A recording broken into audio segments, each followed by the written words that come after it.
אני תומר שונם, הודגרתי על ידי... תומר, לא רואים אותך. מה לא רואים אותך. לא רואים אותי? לא. הנה אני פה, אבל... עכשיו רואים?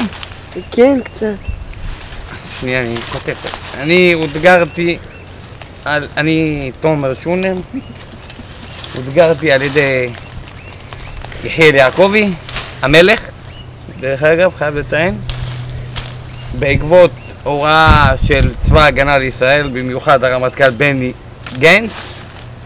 כמובן אתם יודעים שאני חייל אמיץ, אבל על הגת אני לא מוכן לוותר.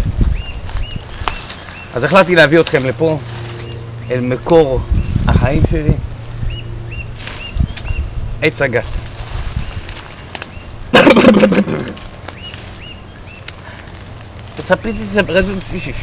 רציתי לספר לכם קצת על הגת, אבל אני לא אספר לכם. אפילו שהפעם האחרונה שלעסתי גת, אני אפילו לא זוכר, זה היה כל כך מזמן, נראה לי אולי שאתמול בלילה. אז לכל אלה שמנסים להחרים את הגת, אני החייל בצבא ההגנה לישראל, תומר שונם, מספר אישי 00000, מקדיש לכם את זה באהבה, גת אמיתי, 24% קראט.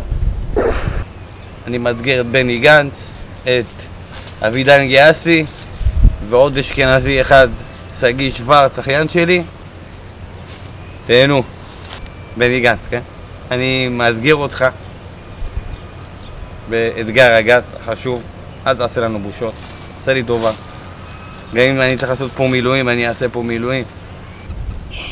בראש העין יש מלא גת, אני יודע שאתה גר בראש העין, לא תראה בעיה להציג את זה. איפה הגת? איפה הגת? איפה הגת? יואו!